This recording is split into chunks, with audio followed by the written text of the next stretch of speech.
Bueno amigos, bienvenidos a la emboscadura. Vamos a seguir trabajando, estamos en esta segunda parte de El hombre y las ruinas, libro que los dos adquirimos. Un poco pasar el chivo también, que esto de Ediciones Heracles, Sí. que el que está a cargo es Marcos Gio, que hace poco también lo fuimos a visitar, se podría decir, que hizo un seminario muy lindo en el aniversario de Ébola.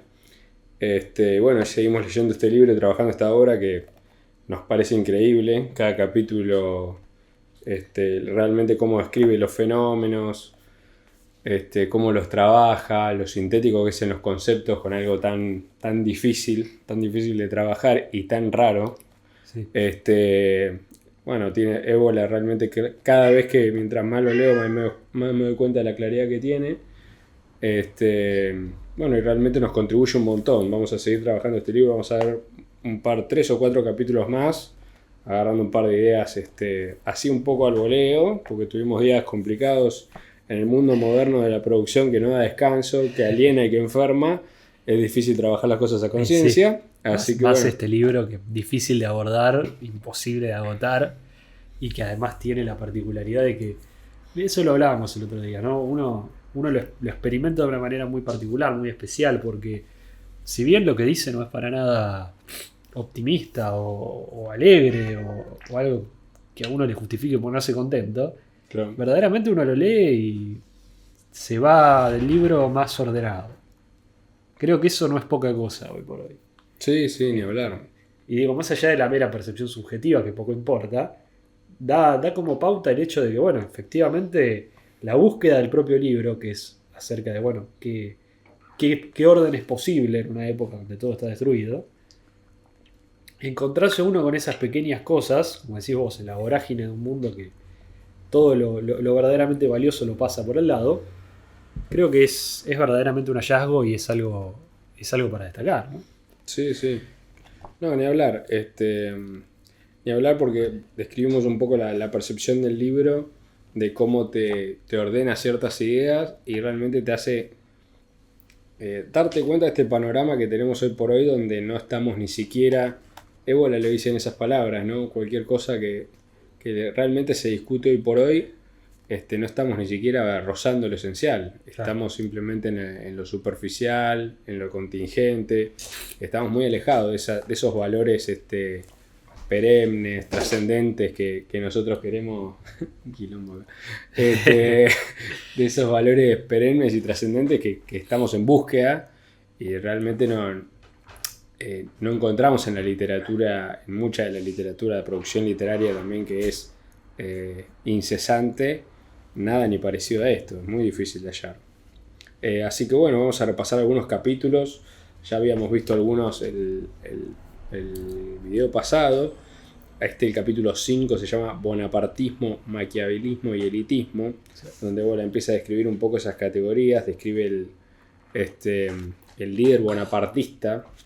Lo que dice él como bonapartista, no sé si es una categoría que tal vez que se usaba en la época o algo que toma pura y exclusivamente de él, pero justamente él lo describe como un líder que tiene una fuerte identificación popular, ¿no? Él dice, claro, que el pueblo se sienta representado, ve en ese líder una autoridad fuerte, pero porque es un reflejo del pueblo. Que eso es algo que también vemos en las democracias hoy por hoy, ¿no? Líderes que buscan ser un reflejo del pueblo. Claro. Yo represento al pueblo. Y Ébola directamente, bueno, nos corta de cuajo la línea lógica, y dice, no, muchachos, justamente un líder tiene que tener, el líder en el estado tradicional es alguien que tiene una distancia del pueblo, justamente porque representa algo que está más allá del pueblo, más allá, que trasciende. Entonces, él dice, esta idea del representante justamente en vista de la democracia. Fede me reflexionaba hace un rato y me decía, cuando el líder es el que capta la voluntad popular, y la voluntad popular lo único que hay, ese líder se absolutiza. Ese es el problema que señalábamos también en los primeros capítulos, ¿no? Esta idea de que dice Diego, la democracia termina en una tiranía. Bueno, uno dice, ¿por qué? ¿Por qué la democracia termina en una tiranía? Bueno, por esto justamente, porque si la voluntad popular es lo único que hay y no hay nada más allá de eso, bueno, el que tiene la voluntad popular es un líder en términos absolutos. Claro. Justamente, el asunto es, si no hay nada que esté por encima que de la voluntad popular y aparece un hombre que la encarna, evidentemente su autoridad va a ser ilimitada. Claro. Eso es la diferencia con el Estado tradicional, donde siempre, incluso el rey mismo, estaba sujeto a una idea de justicia que lo trascendía y que era superior. Incluso si encontraba tal vez una oposición del lado de su séquito, entre la nobleza, entre el clero, entre el campesinado, lo que fuere, siempre la remisión era un principio superior. Lo que aparece, y bueno, creo que la figura de Napoleón es paradigmática en ese sentido porque viene de una época distinta y Napoleón es emperador, pero al mismo tiempo se presenta como el primero de los revolucionarios, como el principal o el primer ciudadano de la república, ¿no? Se coloca en ese mismo nivel, se nivela con el pueblo, se coloca con... no se reviste a sí mismo de ese carácter de distancia, como vos decías, esa lejanía que es propia de un valor superior, que justamente está por encima de los valores materiales o de aquello que transcurre la cotidianidad de la comunidad. Sí, le tocó también jugar un juego muy extraño en relación, ¿no? Sí, es cierto. A la autoridad del rey y a los valores tradicionales. Está un poco ahí en el medio, ¿no? Cuando se empieza. No, por supuesto. De hecho, también, como digamos, creo que lo dijimos acá, la monarquía que la Revolución Francesa tira abajo no tiene nada que ver con la monarquía tradicional de la que estamos hablando nosotros. No, claro, que claro. Era medieval, que estaba sostenida en el feudalismo, había en el imperio. Ya la monarquía francesa que tira abajo la revolución estaba más preocupado por qué pelucas iban a poner que por administrar la justicia y tener un valor superior en ese sentido. Y creo que Napoleón un poco eso también lo vio, y porque de hecho hubo un intento de Napoleón por restaurar la monarquía. Se dio cuenta de que Luis XVII estaba tomando té con masita con los ingleses, o sea, sí. Y dijo, al final lo tengo que hacer todo yo. Y se puso la corona a él, digamos. Sí. O sea, hay algo de eso también, me parece, históricamente hablando. Pero bueno. No, también creo, al margen de la figura de Napoleón, que creo que Ébola no la toma, o la toma de una forma, quiero decir... sí, como un paradigma. Por el nombre, como un paradigma, y en realidad para criticar esto, justamente, ¿no? Él dice que yo me anoté Nietzsche acá, ¿no? Porque es un poco la frase de él, ¿viste? Plebe arriba, plebe abajo, decía Nietzsche. Claro, o sea, este es el problema que ve Ébola, que la visión de Nietzsche está en el libro, sin duda. Está en Ébola, porque es un tipo que claramente tomó los problemas. Creo que Ébola es uno de los tipos que tomó los problemas de Nietzsche, digamos con... Sí, más en serio. Muy en serio, ¿no? Claro. Como buscando encima, no como una cosa buena, no dejó este problema y ahí qué hacemos. El tipo lo toma y va y lo critica con todas las letras y dice, sí, esto está bien, pero acá no supo ir hasta el fondo, acá se quedó sin nafta Nietzsche y bueno, nosotros no nos podemos quedar sin nafta. Entonces también da algunas alternativas. Justamente lo que dice Ébola es, bueno, sí, Nietzsche tiene razón, plebe arriba, plebe abajo, no tiene que ser así. Sí, sin duda. En realidad lo que en el estado tradicional del cual nos está hablando Ébola, que esa idea atraviesa toda la obra, dice la elite, los dirigentes de este estado, que se puede presentar como una elite, que se puede presentar como una orden, porque tampoco es justamente lo que decimos en el manual de instrucciones, pero el tipo dice, tiene que ser algo que mire hacia lo alto, y que justamente por representar un valor superior, al mismo tiempo también puede elevar al pueblo en una condición mucho más digna, ¿no?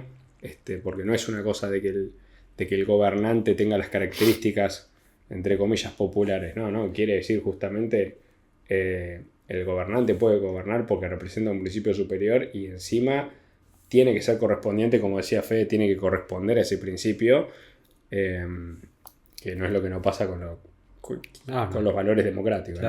Tenemos ese problema hoy por hoy. De hecho, un poco va de la mano esa ausencia de un principio superior en el plano de lo político, él lo relaciona con ese proceso que empieza a pasar también en los inicios de la modernidad, que él asocia al maquiavelismo, porque bueno, Maquiavelo un poco para Ébola representa esa autonomía de la esfera política, donde de repente ya no hay una remisión a lo superior, sino que se trata de alguien que tiene que hacer crecer su poder, o como mínimo mantenerlo, por los medios que fueren. Y entonces ya pasa a tecnificarse el poder, entendido en esos términos.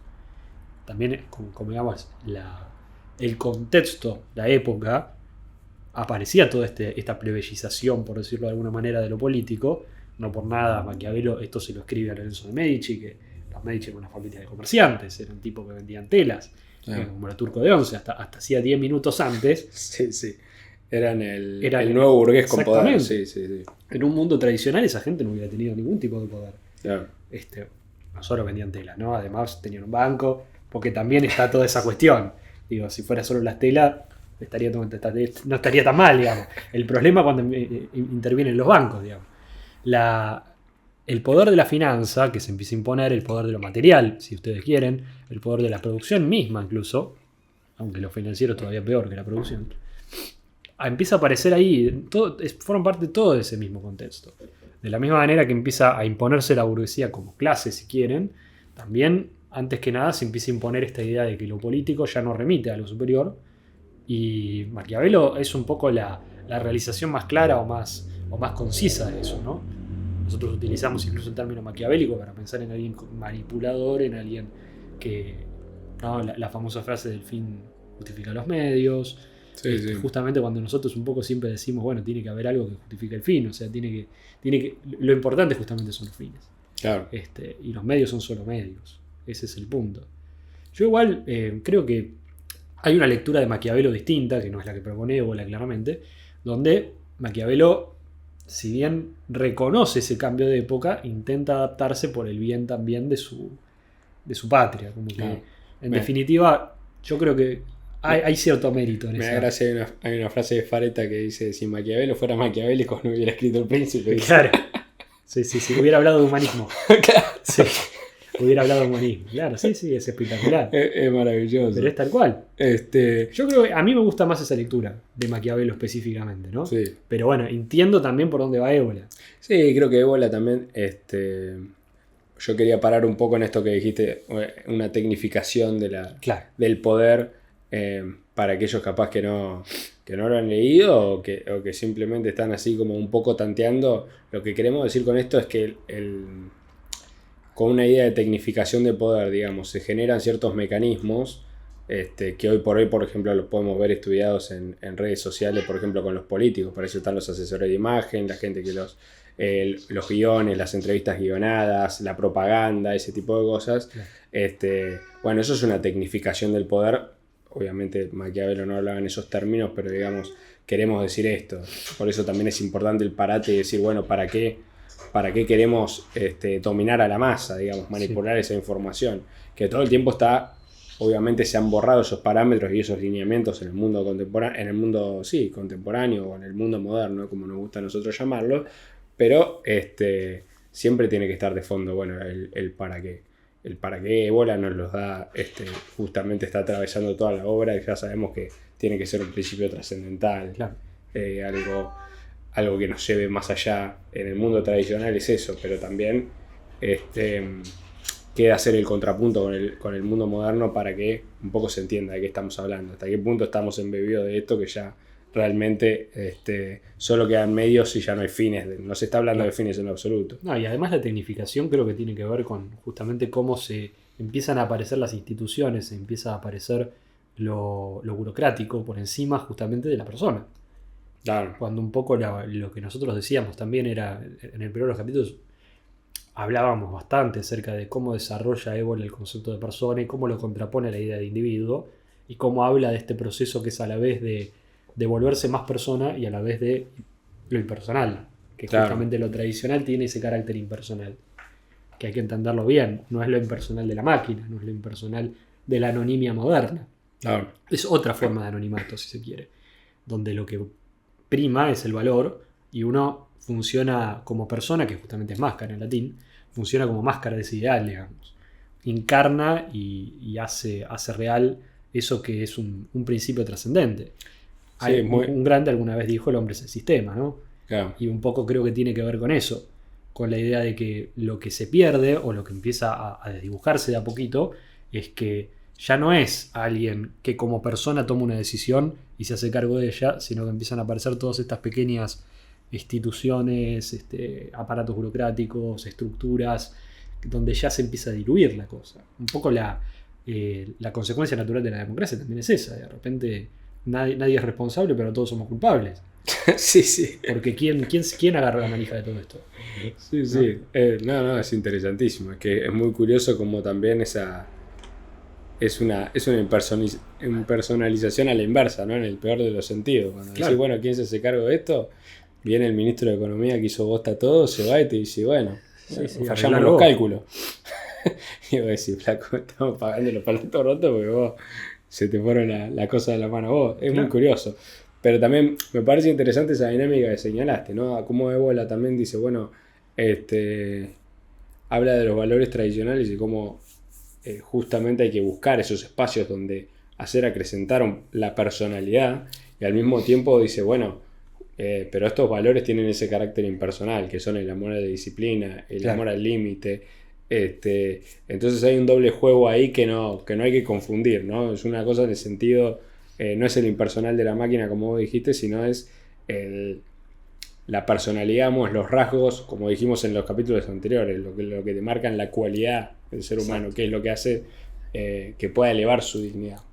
Eso siempre está en juego, ¿no? En el libro todo el tiempo. Sí, de hecho creo que algo que está en juego siempre es esta tónica de que a los problemas modernos que todos reconocemos, incluso lo que forma parte de la propia modernidad, se reconoce cuáles son esos problemas. Bueno, un poco lo que Evo la plantea y lo trabaja en distintas esferas, pero es una tónica que está en toda la obra, es, bueno, se puede tratar a eso desde lo alto o desde lo bajo. Claro. Un poco lo que habla directamente, ya nos estamos metiendo en el capítulo siguiente, que Ébola menciona el demonismo de la economía, ¿no? Claro. Un poco también esto que vemos de forma constante, porque es una cosa, en el caso, si alguien lo ve de Argentina, es una cosa obscena, es realmente una desgracia con todas las letras. Estamos más pendientes de lo que pasa con el dólar que ni de pensar en política, pero ya ni se piensa en... Ya pensar en ideologías es basura, pero ya ni se piensa en ideología, creo que no. Hemos realmente caído al nivel más bajo de discusión política que en mi caso puedo imaginar. Así que hoy lo vemos muy patente, el demonismo de la economía que dice Ébola, y como decía Fede, Ébola todo el tiempo está marcándonos un poco la cancha como diciendo, bueno, hay ciertas cosas que no escaparle a los problemas modernos por lo bajo, que lo Claro. menciona también un poco en el sentido del trabajador.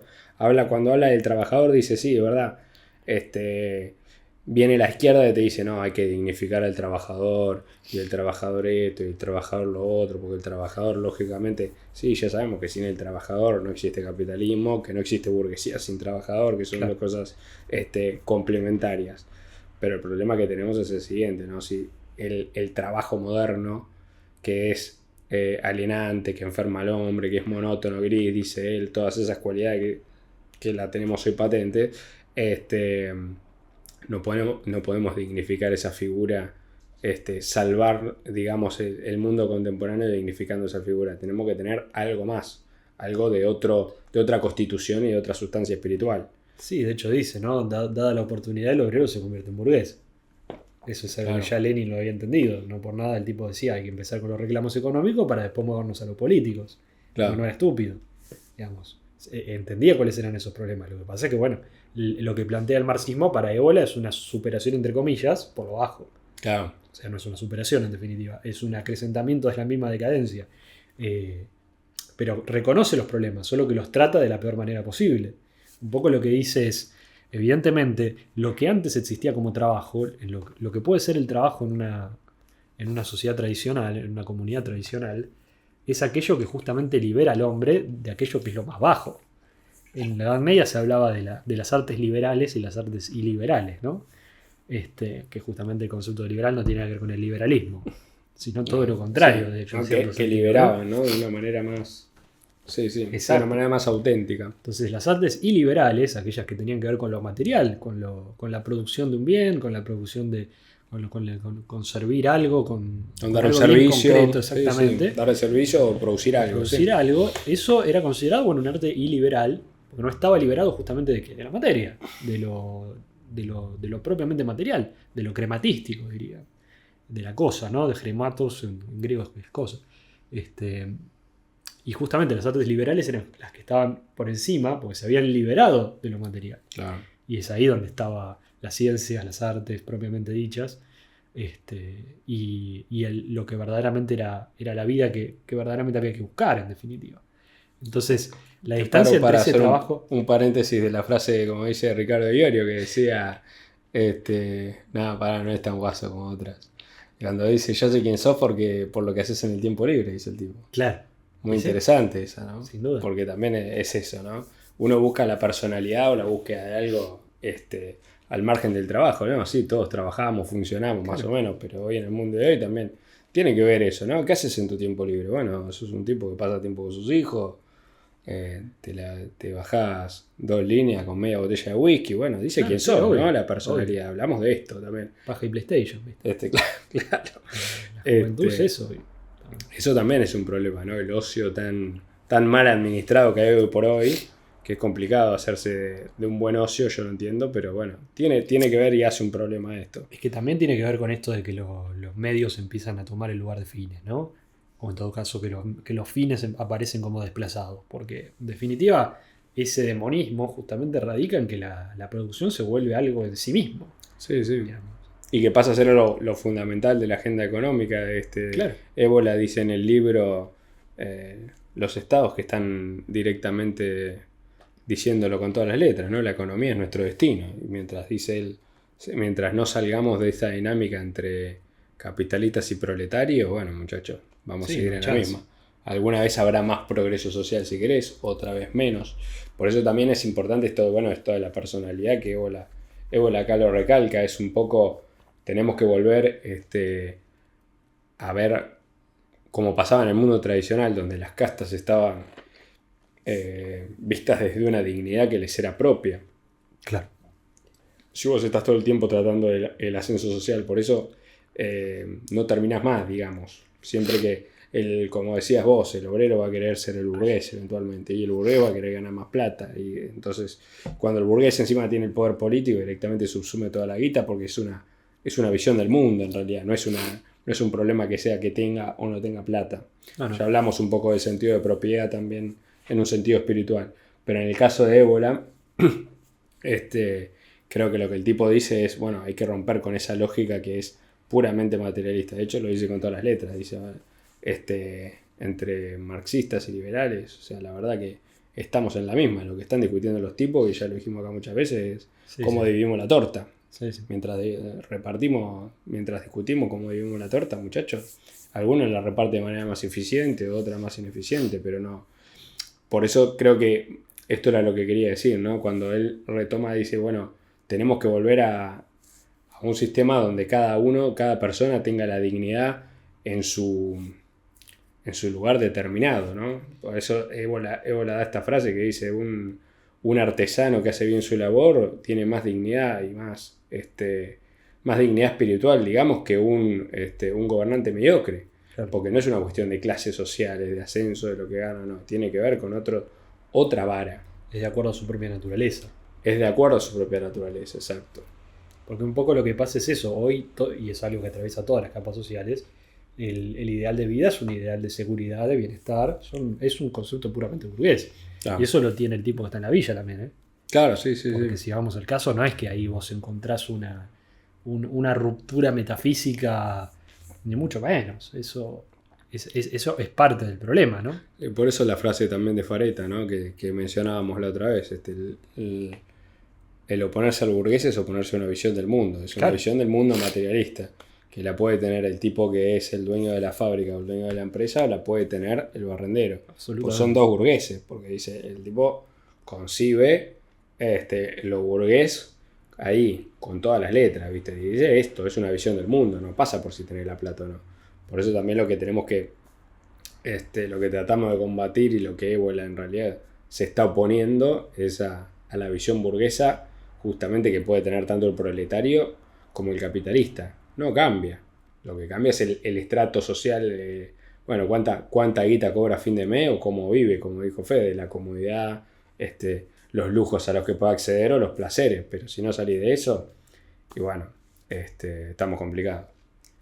Sí, de hecho creo que cuando él habla de la necesidad de desproletarizar la sociedad, tiene que ver con, antes que nada, el quitarle ese valor superior al aspecto más material y más económico de la vida. No tiene que ver con el proletario como clase social, que no importa, en definitiva.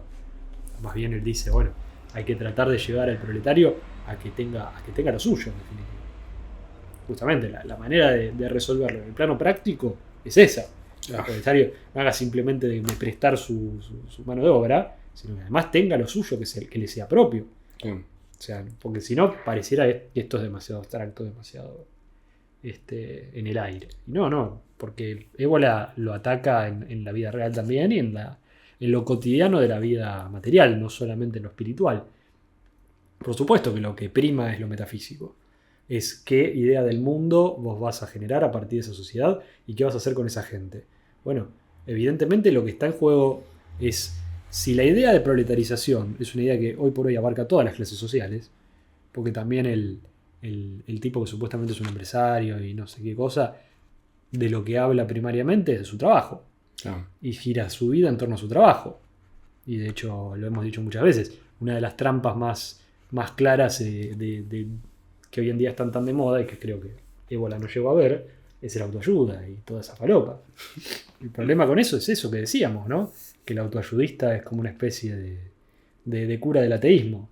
Sí. Una especie de sacerdote de un mundo desacralizado. Sí, el sacerdote del mundo sin Dios, exacto. Claro. Sí. Y yo creo que es así, tal cual, porque lo que se ve hoy en día es eso. ¿Cómo haces para optimizar tu tiempo? ¿Cómo haces para optimizar tu cotidianeidad? Para producir lo más posible. No. Y no importa más nada que eso. No, aparte también es eso, ¿no? Uno ve esos consejos de autoayuda y son como... todo está, incluso la conservación de la salud, algo tan... Tecnificado. Que puede ser... No, claro, el servicio de la producción, ¿no? Claro. No es sentirte bien por el hecho de... ni siquiera algo que puede ser considerado como un fin en sí mismo, que es sentirme bien, ¿no? Sentirte bien para poder producir, ¿no? Es la salud, pero pensada como la optimización de variables mecánicas. Sí. ¿No? Es como, bueno, tenés que consumir tanto magnesio, tanto coso, como si fuera una ecuación matemática. Sí. O sea, incluso se trata al cuerpo mismo, al ser humano mismo y a lo que supuestamente haría de su salud, de su bienestar o de lo que fuere, como una maquinita.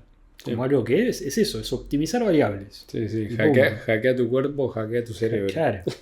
Sí. Bueno, yo también me parecía interesante eso que decías, también de que Ébola da soluciones concretas y el tipo está pensando, en su época, en los problemas de la sociedad de él, que son los mismos que las nuestras, porque estamos los valores no han cambiado. Entonces por eso podemos seguir conversando y siguiendo una misma línea temporal sin problema. Que también él habla del corporativismo, que tiene mucho que ver con el dinamismo de la economía. Ahí nos estamos saltando unos capítulos, ahora podemos volver de todas formas, pero yo creo que yo lo quería empalmar con esto porque realmente tiene una implicancia directa. Habla del funcionamiento de las corporaciones como algo que tiene... Fede decía, al obrero hay que darle lo suyo, o al trabajador hay que darle lo suyo, y Ébola propone esto directamente, ¿no? Que digamos que el trabajador no sea meramente un trabajador o un obrero, sino que sea parte de algo comunitario, de algo que se piensa más como el gremio medieval, claro. Más en relación a algo que tiene que ver con un arte, con una vocación. Como digo, Ébola no da un manual de instrucciones, ¿no? Pero creo que estas son buenas ideas para realmente tener en cuenta, ¿viste? Sobre todo en este mundo donde el vínculo social está tan roto. Sí.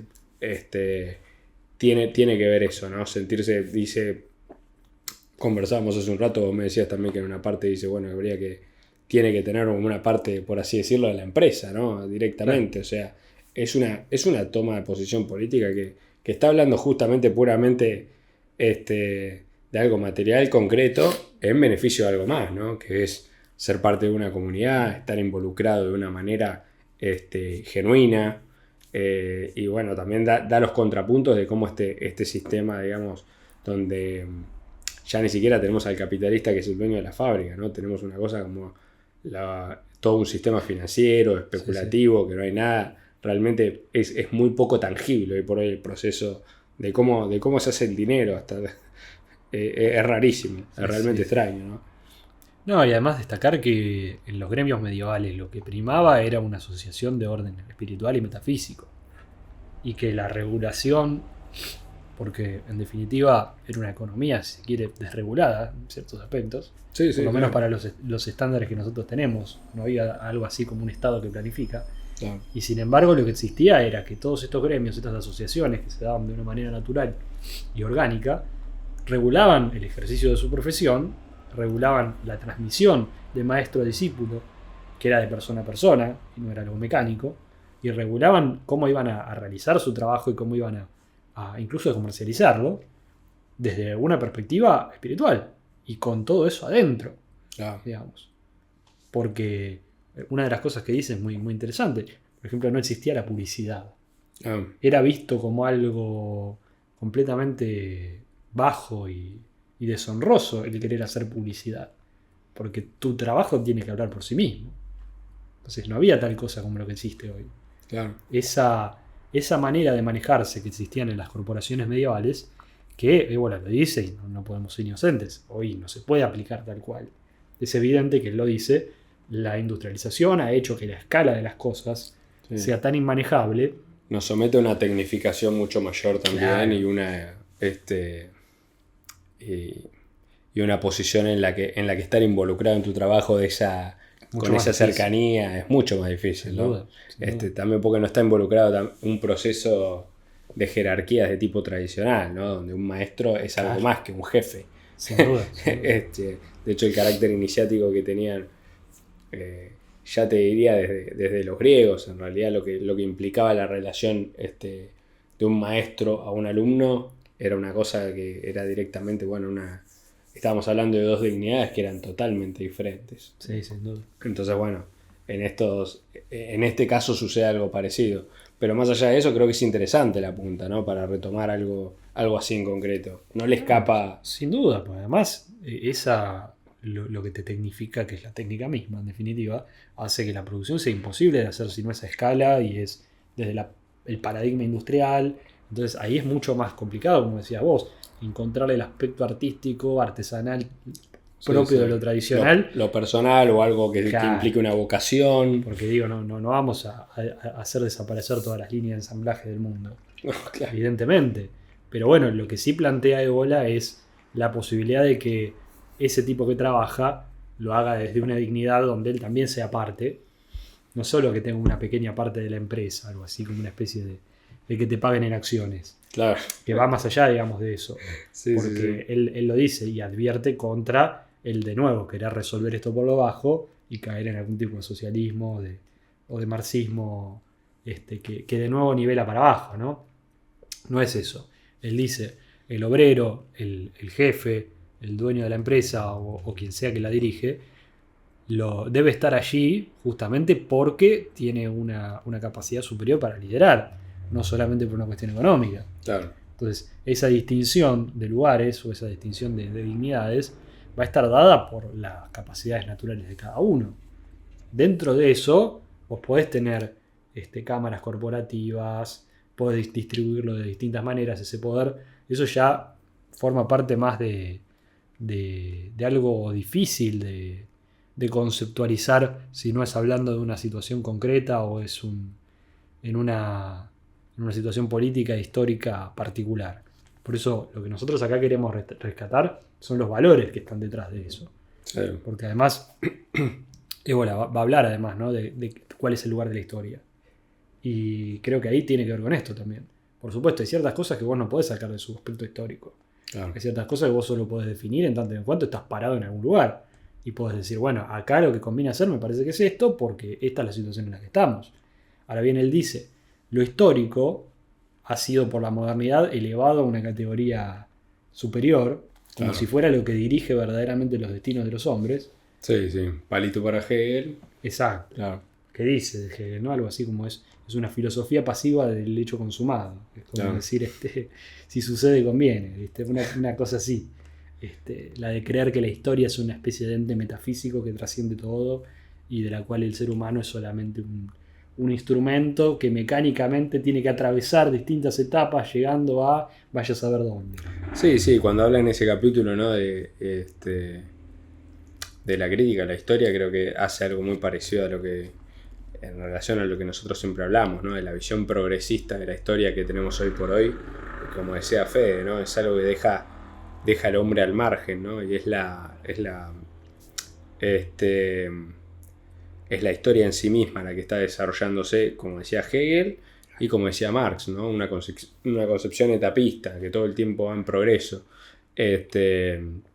Que nosotros, bueno, aclaramos en varios podcasts, pero siempre lo decimos, esta idea progresista justamente de la historia. Por eso el progresismo se llama progresismo, ¿no? Porque tiene esta visión historicista de progreso. Todo el tiempo estamos progresando, todo el tiempo estamos ganando más derechos, todo el tiempo tenemos más cosas, todo el tiempo estamos en un ascenso social, todo el tiempo hay avance que está relacionado más estrictamente a una idea, ¿no? de progreso técnico, claro, más que en realidad un progreso humano en un sentido más sustancial, ¿no? Y tenemos ese problema y hoy lo vemos, ¿no? Esta cosa de cómo progresa la humanidad. Vos decís, los muchachos en África se están cagando de hambre y haciendo fuego en dos palitos hace 350 años, ¿viste? Es raro, ¿no? Sí, hoy vemos los problemas. Viven vidas más plenas que nosotros. como la anécdota de la fábrica en África, que claro, contala porque es genial. No, cuenta de una fábrica en África donde, como parece que los muchachos muchos no estaban trabajando, o por lo menos no como esta gente quería, decidieron duplicarles el sueldo y los tipos decidieron ir la mitad de las horas. Porque como ya les alcanzaba, claro, con su sueldo original. La otra vez veía un video, no una boludez, ¿no? Pero veía un video, no sé si un chabón que había ido a visitar también, ¿viste? Una tribu de la Concha del Pato, y el tipo, cuando le dijo que era norteamericano, el tipo le dijo, ese es el lugar donde la gente se tira de ese edificio para matarse.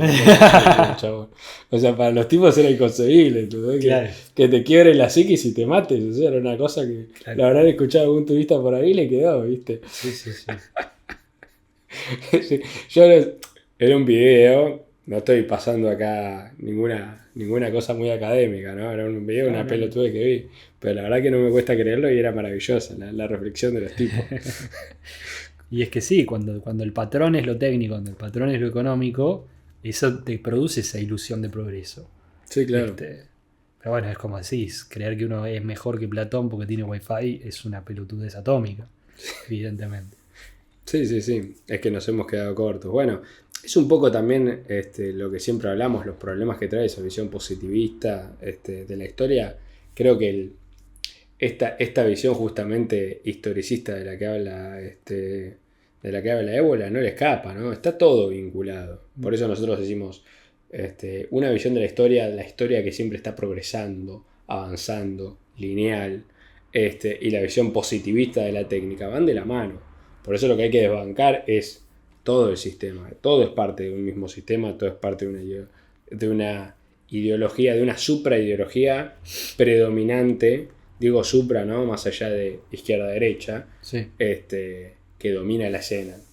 Claro. Que igual también hablaba un poco de esto relacionado con la historia que mencionaba. Yo no lo tengo tan claro, vos sabés un poco más de la historia de Italia, pero habla, viste, de elección de las tradiciones, y en ese capítulo un poco hace un repaso para que lo lean después si quieren, un repaso sobre la historia de Italia, y un poco Ébola vive en guardia, como para que no se envicien sus ideas y no se degraden, no se lastimen.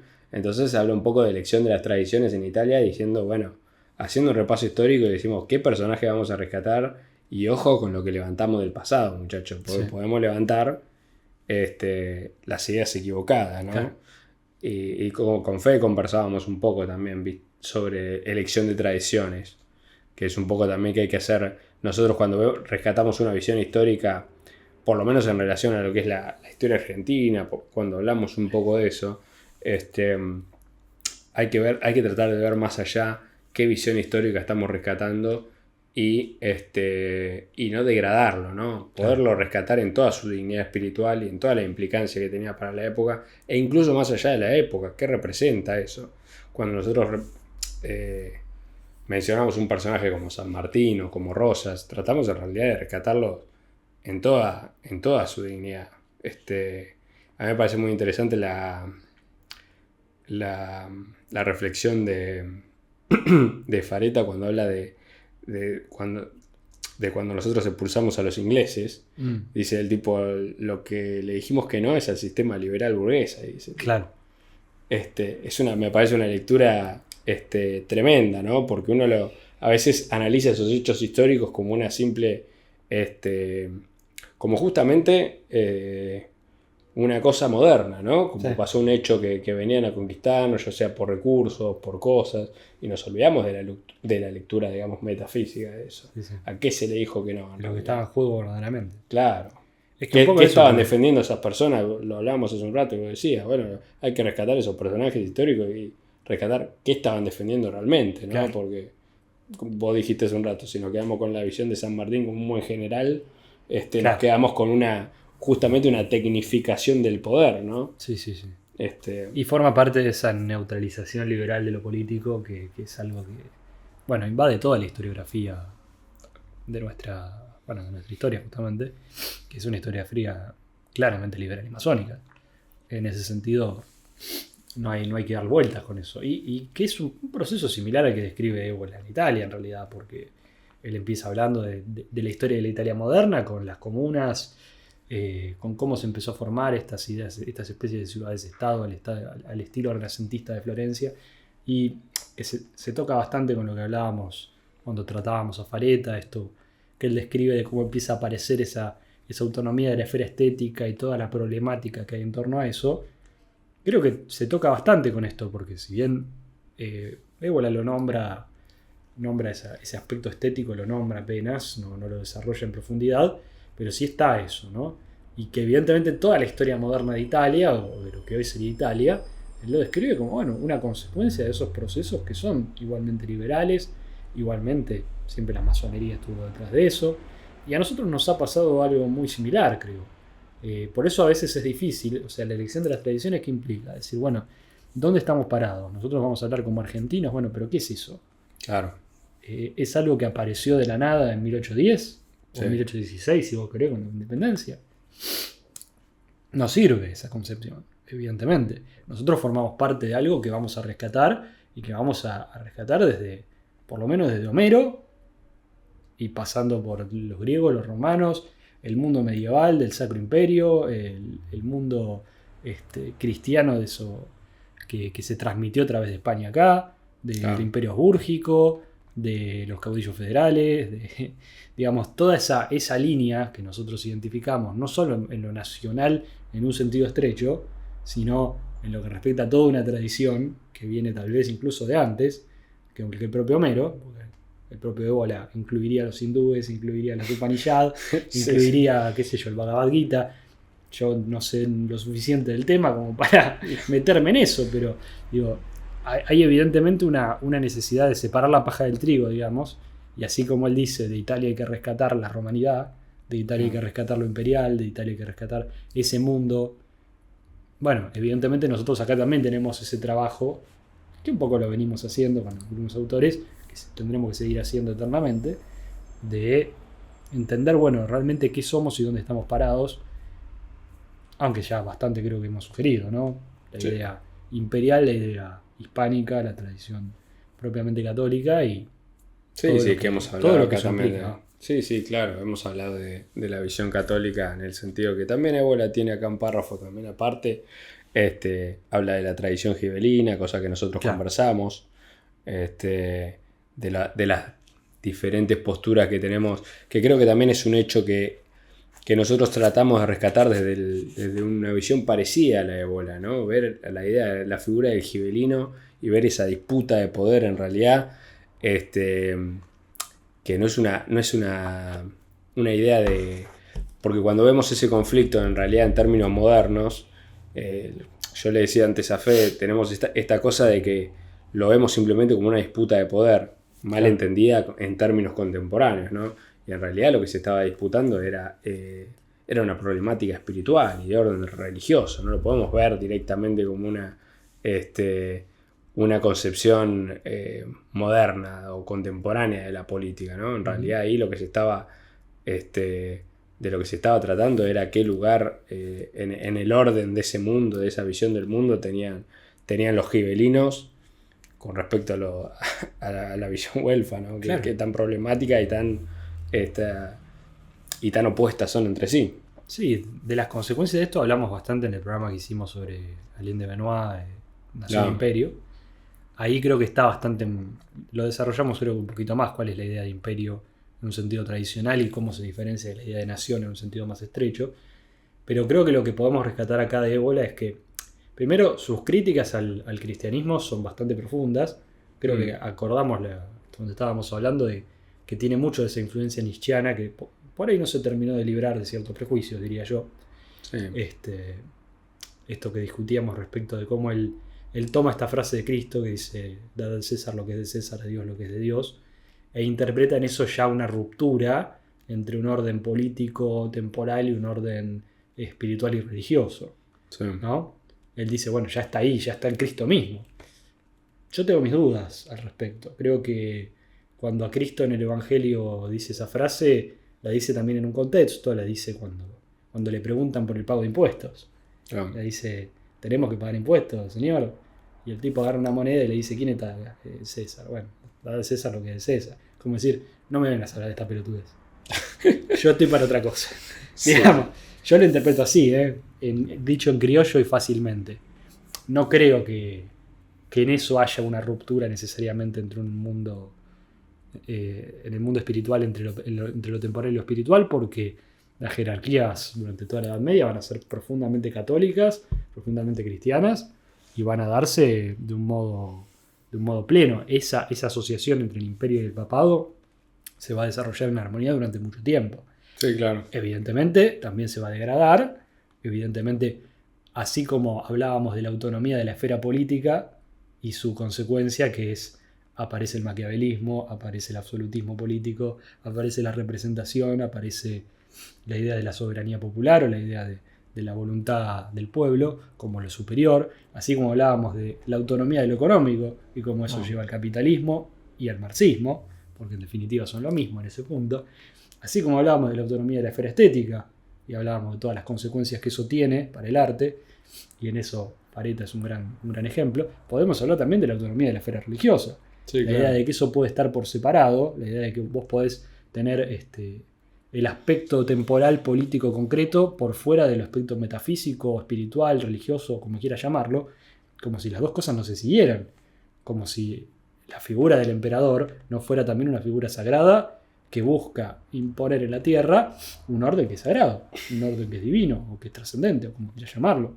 Sí, es que para Ébola, digamos, lo político entendido con todas las letras es eso, ¿no? Un poco lo trabajamos cuando hablamos de lo que implica un Estado tradicional para él, que realmente coincidimos, ¿no? Cuando Ébola habla de lo político, cuando hace esta distinción entre cuando habla de lo puramente económico, dice, bueno, esto no, lo político es lo que determina lo económico, pero no solo por un hecho de que lo político está por encima, efectivamente.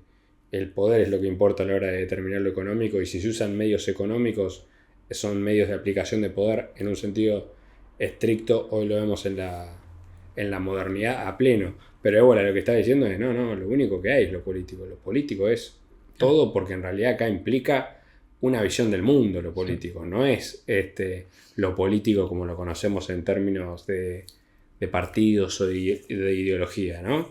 Entonces, no es que haya una esfera autónoma de lo político, no, lo político engloba todo, porque lo político justamente es llevar adelante, ser la cúspide o la máxima representación posible de los valores superiores. Entonces, al estar eso, va a atravesar todas las esferas en las que podamos ir deteniéndonos. Por eso cuando habla de corporativismo también Fede hablaba de esto de la jerarquía. La jerarquía está cuando habla del el gibelinismo como una orden, cuando habla del militarismo lo mismo. En la jerarquía militar está claramente ahí, está explícito, pero bueno, habla de las diferencias en lo que es un guerrero que está al servicio de algo superior, de una jerarquía. Dice, él solo puede mantenerse si tenemos arriba y abajo también. Claro. Es algo lógico hasta de pensar, ni siquiera tenés que pensarlo en el sentido religioso. Cuando dice él, bueno, la aristocracia, el gobierno es los mejores. ¿Los mejores qué? Claro. Son los mejores gángsters, dice, los mejores Sí, los empresarios, mejores haciendo plata, claro. los mejores oradores, los mejores que, bueno, los mejores solo lo podemos definir si tenemos el principio superior, si no, no sabemos, son mejores, es un término relativo, dice él. Bueno, Sí. cuando hablamos de un orden jerárquico siempre tiene que haber un arriba, si no, no tenemos abajo, Claro. y si no, no podemos ordenar nada. Ni lo militar, ni lo político, ni lo económico. Sí, no de hay hecho, forma. esa es otra autonomía que no nombramos, pero que también es importante, ¿no? Él dice, así como el mundo burgués o la vida burguesa es lo que se impone como la norma, entonces cualquier cosa que tenga que ver con la guerra, con los guerreros, aparece como algo secundario, subsidiario, Claro. ¿no? Entonces aparece esta idea de que la fuerza también toma un carácter autónomo. Sí, sí, Y uno sí. dice, bueno, evidentemente porque cuando Ébola rescata los valores guerreros, no está diciendo que tiene que gobernar los militares. No, Lo que claro. está diciendo Lo es dice que- explícitamente. Claro, está diciendo que los valores que tienen que ver con lo militar son aquellos que son heroicos, que son superiores, que tienen ese carácter, pero por sí mismos. Claro. Y esta distinción que vos haces entre el soldado y el guerrero, que es muy solidario con esto que ya trabajamos, ¿no? Respecto de la metafísica de la guerra y de la movilización total, en otro programa. De hecho, a Junger lo nombra explícitamente. Sí, más de una vez. Y creo que es otra de todas estas autonomías. Yo lo destaco como me parece que si hay una tónica en todo el libro, más allá de la cantidad enorme de temas que toca, es esto, ¿no? Y ya lo dijimos también, la modernidad es un proceso de descuartizamiento del hombre. Claro. Eso es lo terrible. Todas esas esferas, todo eso que lo compone y que lo hace ser quien es, se va separando, se va tomando ese carácter propio, ese carácter supuestamente independiente, pero esas autonomías aparecen como algo vacío, como algo que se desarrolla casi como por una fuerza estúpida, por algo que gira, Sí. gira en falso, como un piñón fijo, ¿viste? Una cosa... Sí, son el hámster en la ruedita. Exactamente. Literalmente, ¿viste? Lo tradicional, en cambio, es justamente eso, holístico, que integra todo, porque él dice, ¿no? Antes que la cultura estaba la cosmovisión. Claro. Antes que cualquier idea, porque también es eso, ¿no? El mundo burgués se interpreta a sí mismo como este mundo racional, este mundo del pensamiento, este mundo de las luces, Sí. ¿no? Esto con lo que se disfrazó el mundo burgués, digamos, y que también cuando fue criticado por lo bajo muchas veces, Claro. y por eso tenés todos esa falopa posmoderna, irracionalista, donde ya viste toda... Lo iluminista se critica, pero se critica del modo más absurdo posible. Se cae justamente del otro lado, en el dadaísmo, en el absurdo. Sí. Bueno, eso tampoco sirve, digamos. No, una idea interesante también que metiste. Otra esfera que tenemos hoy por hoy de forma autónoma es la cultura, ¿no? La cultura que Claro. de repente no tiene nada que ver con nada. O sea, No. tenemos ahí, estamos pegados a una pantalla de un Excel 12 horas seguidas, después te vas al teatro y vos decís, bueno, Claro, ¿qué me puede decir esto? ¿De dónde me habla esto? ¿No? De una forma de No, vida es lo que completamente decíamos. antinatural. que nuestra idea de intelectual es un tipo que está sentado no haciendo nada productivo, en definitiva, ni tratando sobre nada que es real, ¿no? Claro. Esto también lo dijimos alguna vez. Hay un momento donde la filosofía empezó a ocuparse de las palabras y dejó de ocuparse de las cosas. Sí, sí. O sea, hay un momento donde ese ímpetu, digamos, por un pensamiento puro, por un pensamiento que aparecería como algo incondicionado, como si fuera algo que pudiera subsistir por sí mismo, ¿no? Sí, Esa sí. racionalidad a lo Kant, a lo Hegel, ¿no? Bueno, estamos en esa plena época de... Esa historia que se desarrolla sola. Claro, exactamente. un hijo de esa abstracción pura, ¿no? Pura y dura. Es ¿no? que solo puede existir en la cabeza de un loquito, o sea, y como un concepto puramente abstracto, digamos, y la vida real te indica otra cosa. No, claro. Este, Es como decía cuando nos juntamos con Alan la otra vez, que decía, le tengo que explicar a los pibes que los números no existen, ¿viste? Están en Claro. son abstracción. Claro. Sí, sin duda. ¿Dónde viste un 4? Claro, sí. Tomándose el bondi. Y un 4 caminando. sí, Un sí. gato, claro. No, por supuesto. Bueno, hoy la literalidad es un problema que Sí. es justamente parte de ese proceso de desimbolización del mundo. Sí. ¿No? Que ya ni siquiera quedó. Creo que no quedó ni la metáfora. El símbolo ni hablar, pero la metáfora, que No. es hasta incluso una cosa alegórica, ni siquiera Que contamos ese es con el eso, problema, ¿no? porque la cosmovisión de qué está hecho de símbolos. Claro. Lo mítico es eso, o sea, ¿de qué nos habla? ¿Desde dónde nos habla? ni desde una racionalidad tecnificada, ni desde ese irracionalismo puramente instintivo y supuestamente Bueno, que es también una materialización, ¿no? Porque apunta a lo más bajo, a lo más. por eso también Ébola, cuando habla de pontífice, menciona esta definición, ¿no? Creo que lo dijimos nosotros alguna vez, es el hacedor de puentes, que dice que también en los jefes nórdicos estaba esa característica. Sí, sí. El que sea jefe, que no sea de puentes. El que sea jefe, claro. El jefe del puente. Creo que estamos hasta acá, sí. ¿te parece? Sí. ¿Querés agregar algo más? No. Estaba pensando justamente en cómo esa pérdida de lo propiamente simbólico lleva a una visión o a una vivencia de lo trascendente muy, ¿cómo decirlo? Muy dislocada, difícil de entender, ¿no? Lo tiro además como para abrirlo y después que en otro momento lo podamos trabajar, ¿no? Pero esto venía a colación de que estaba leyendo Calazo y un poco lo que decíamos respecto de esa lectura tan interesante era lo sagrado, lo trascendente se presenta en la modernidad como algo terrible, como algo disruptivo, justamente porque ya no tenemos los recursos para hacer con eso algo activo, ¿no? Calazo empieza la literatura y los dioses diciendo que en griego teos no es un vocativo, no es algo que nombra algo que está allí y que se pueda determinar, sino que teos es algo que sucede, es un acontecimiento, diría, es algo que irrumpe, si se quiere, en el mundo. En la modernidad eso se vive como locura y como algo terrible, ¿no? Sí. Es muy interesante eso. Sí, él trabaja bastante. Como una tragedia, pero en un sentido más mundano, incapaz de asimilarlo, ¿no? Sí. Trabaja la figura de Hölderlin, ¿no? Que, un gran ejemplo de alguien que fue atravesado por eso sagrado y que evidentemente no supo qué hacer, ¿no? Sí. Y un poco se pregunta, bueno, ¿qué se hace con eso en una época donde no sabemos construir un altar? Bueno, creo que un poco Ébola, si bien no es que va a venir a responder esa pregunta, que es muy difícil, pero creo que lo que hace Ébola y lo que vamos a tratar de seguir haciendo nosotros es eso, tratar de construir un altar. Construir el altar, exactamente. Bueno, muchachos, si llegaron hasta acá, mil gracias por escuchar.